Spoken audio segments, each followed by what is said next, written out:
Hello friends, welcome back to my channel.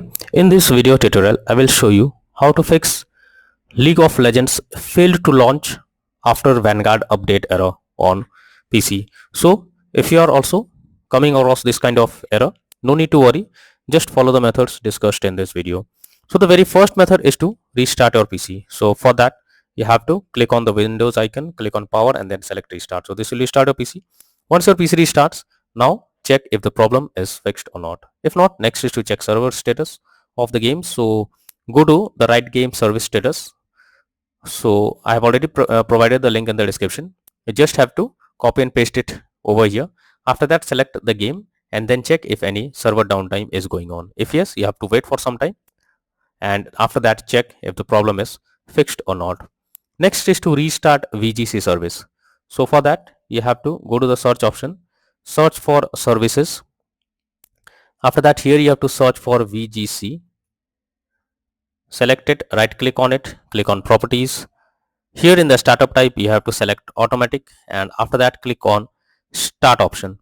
Once you click on start option, once it is finished, you have to wait for some time.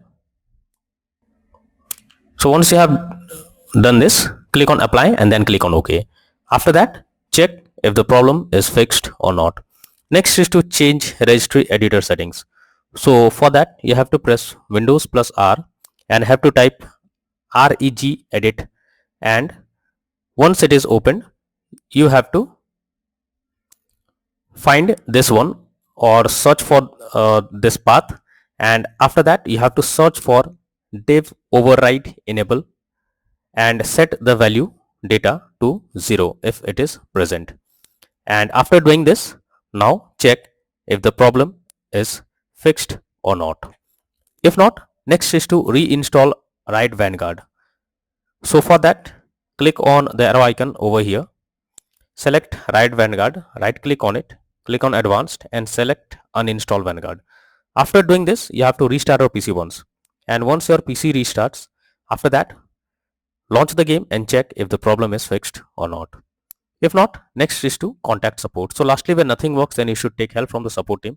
Go to the Riot support link I have already provided in the description. After opening the link, here you have to click on submit a ticket option. After that, you have to select your game, select your category and sign in and explain the issue you are coming across and send it or submit it. Send it and wait for some time unless you get any response from the support team. So by this way, you can easily resolve League of Legends failed to launch after Vanguard update error on PC. So that's all for now in this video. Thank you.